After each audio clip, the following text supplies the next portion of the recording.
Today I'm going to cover what I did to fix the steering column on my 1986 Yamaha G1 golf cart. When I pulled this thing out of the field, man, I was really nervous because this steering wheel was like, felt like sandpaper was in that steering box, and there was a huge amount of play in the steering wheel before the tires started moving. So really dodged the bullet on this one. All this really needed was good internal cleaning of this steering box and adjustment of the sector shaft adjusting nut on the top of the plate. That's all it's going to take to get this back working right. So let me show you what I did up close and show you what's going on inside this unit. Here we have my problem that I found when I opened this up was there was absolutely no oil left in it. This is a notorious problem. All the oil is definitely drained out through the lower pipe, the fitting going to your pitman arm. But what residual oil was left in it was stuck in this little bearing at the bottom, and that just turned to sludge, probably along with some dirt and debris, and everything was in there. So what I did was I stood this column up on its end, and I filled this whole cavity with WD-40 and rotated the steering column back and forth, and then I drained it all out this end. Okay, after about 3 attempts, it went from black to brown to clear, and from the 4th attempt, this steering column worked smooth as silk. And that's all I had to do to fix the problem with it not moving correctly. Now, the adjustment for the play in it is controlled by this nut on top of the cap. All right, this nut, this bolt I should say, you can see it goes all the way through, puts pressure right on this pivot point. So what this does, it keeps this sector shaft from lifting up too high. So I'm going to take this out a second and let you see what's going on. Better. And here we see the sector shaft. There's the splines that connect to the pitman arm, and here we have these 2 protrusions that stick out on the sector shaft that right inside those grooves of your worm gear. So when you turn the worm gear back and forth, this actually causes this to pivot back and forth, riding in those grooves. Okay, so like I said, this is really nothing controlling the downward movement of this other than just gravity and the weight of this holding it in place. But when you turn against the pressure of the steering, it wants to lift this up.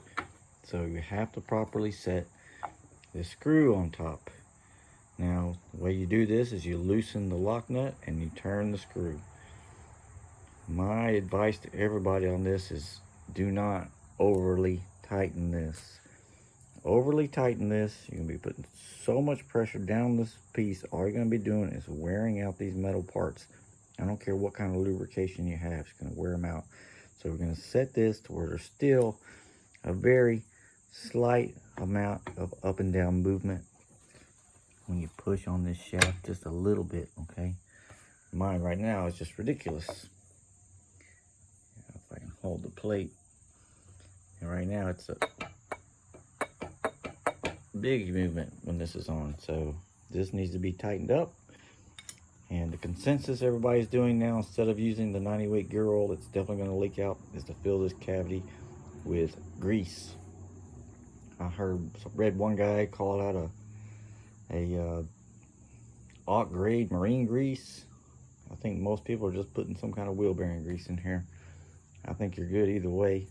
It's going to stay in here, it's not going to run out, and you're going to have some lubrication on this shaft for a long time. So I think it's a real good solution for this. Now, to get this unit apart, I took the body off first, which meant I had to remove the steering wheel and the console here, okay? So to get the console loose, there's 2 screws on it, and you either have to disconnect your forward reverse switch by removing the nut and taking it off of here, or you can disconnect the 2 harnesses that are connected to it. You also have to remove the choke button. So there's a little Phillips head screw you have to loosen. This pulls off the end of your choke cable, and then you have a nut holding the cable onto the console. Okay, so both of those are removed. If you got any other wiring in there from like an added light system or something, you're gonna have to disconnect that too, because that console is at least gonna have to move up here, okay? And I don't know if you can take this out with the body on. If you can do it with the body on, you don't have to remove the steering wheel.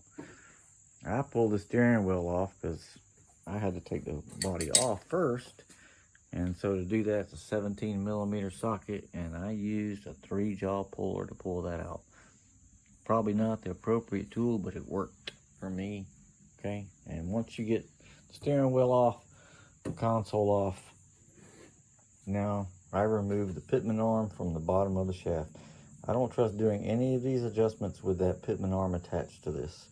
And to remove it, you have a 21mm socket that you're going to have to bend the tab out of the way to get your socket on and loosen this.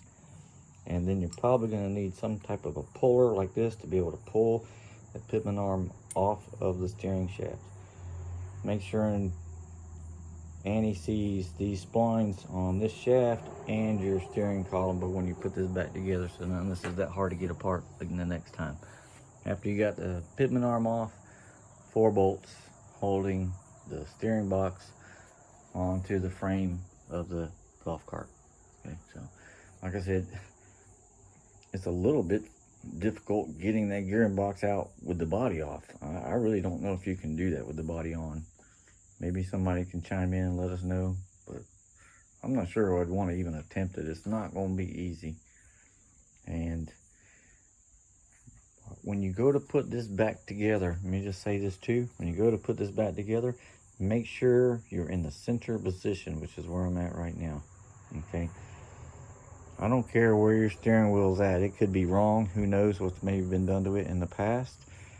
If we put this in the center position of our steering gear, and then we put it in, mount it to the frame and attach our pitman arm with the tire straight, everything should be good on this. The only thing you have left to do is possibly adjust your steering wheel or install it in the correct center position. Remember on these guys, your bottom spoke is the one with the drains on it, drain holes, okay?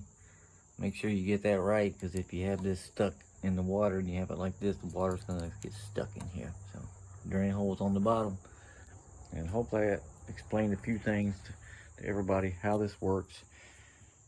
Like me, always thinking the worst about something, turns out it's not so bad. Just need a little cleaning, greasing, and adjusting, and my steering column is good to go. So I'm really happy about that, because I have enough other things I need to buy besides any of this expensive stuff. So hope this helped you out, and I appreciate everybody's time. See you next time.